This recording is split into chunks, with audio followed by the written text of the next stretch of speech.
Welcome to NISH News Weekly Broadcast. Regional News. The Thiruvananthapuram City Corporation is set to revamp run-down bus shelters in the city.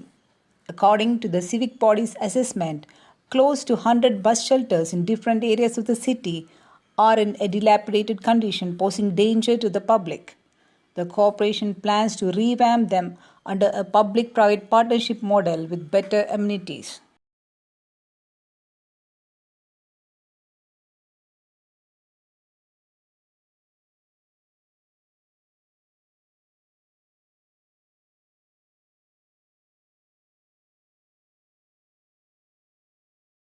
Minister for Local Government M.B. Rajesh said that many local bodies in the state had already started vaccination drives against rabies.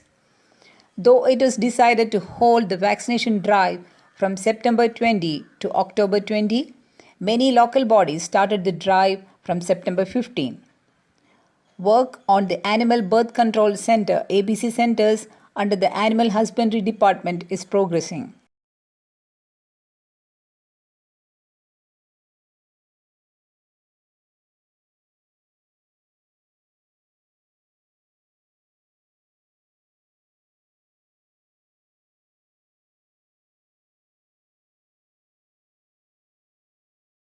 "58 of the 33,115 Anganwadis in the state have been graded D, the lowest rating by the Women and Child Development Department.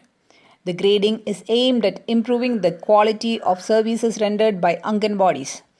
18,474 Anganwadis have been rated A, 12,801 have got B grade, and 1,782 have received C grade.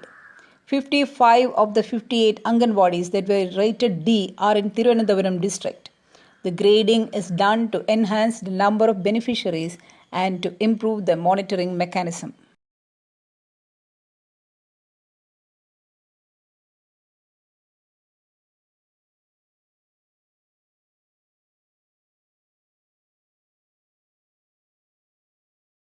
Over to national news.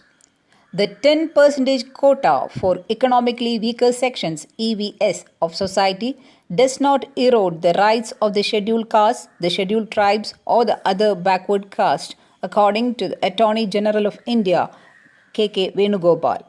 He said that the EWS quota was given independent of the already existing 50% reservation granted for the backward classes, that is, the scheduled communities and the OBCs.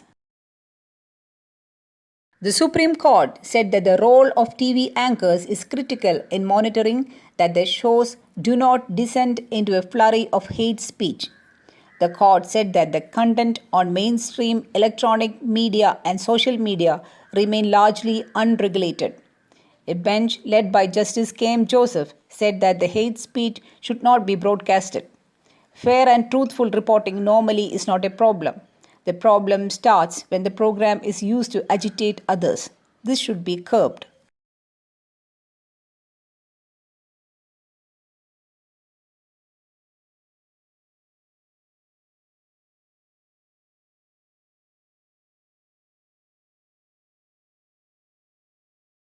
The Film Federation of India (FFI) has chosen Pan Nalin's semi-autobiographical Gujarati drama Cello Show, Last Film Show, as India's official entry for the 95th Academy Awards in the Best International Feature Film category. The announcement was made by FFI Secretary General Suparna Sen.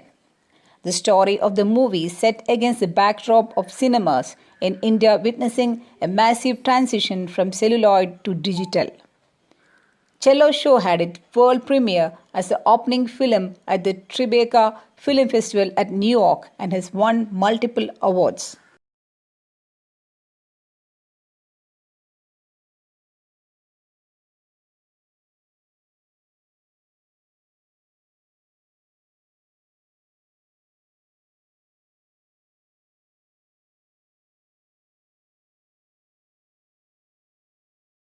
Over to international news.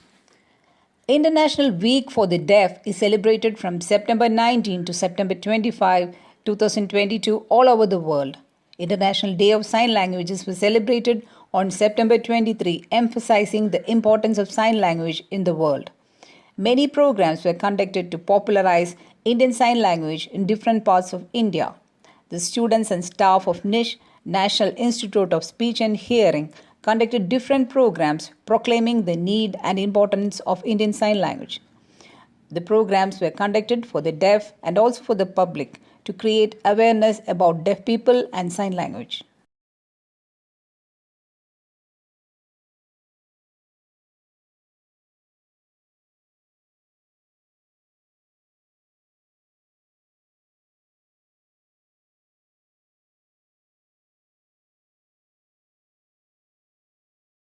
Millions tuned into broadcasts or lined the streets of London, and in the presence of world leaders and members of the royal family, Britain said its final goodbye to its longest reigning monarch, Queen Elizabeth II, on September 19 at Westminster Abbey. The Queen passed away on September 8, and her funeral was held after 10 days of official mourning. World leaders, including Indian President Draupadi Murmu, attended the funeral.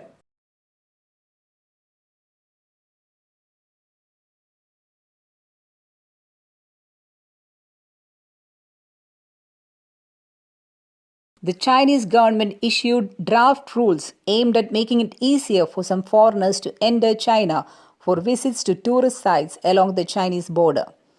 Travel groups organized by tour agencies in the border areas in China can choose their port of entry and exit flexibly according to the Ministry of Culture and Tourism. China has shut its borders to foreign tourists since the outbreak of the new coronavirus in 2020, with only specific groups holding work visas allowed to enter the country. Presently, the rules have been relaxed and more flights between China and other countries are introduced. Sports news. India will meet Pakistan on October 7 in the Women's 2020 Asia Cup, scheduled to begin in Bangladesh Sylhet from October, according to Asian Cricket Council President Jay Shah. 7 teams will take part in the 15-day tournament starting on October 1st. The final match will be played on October 15.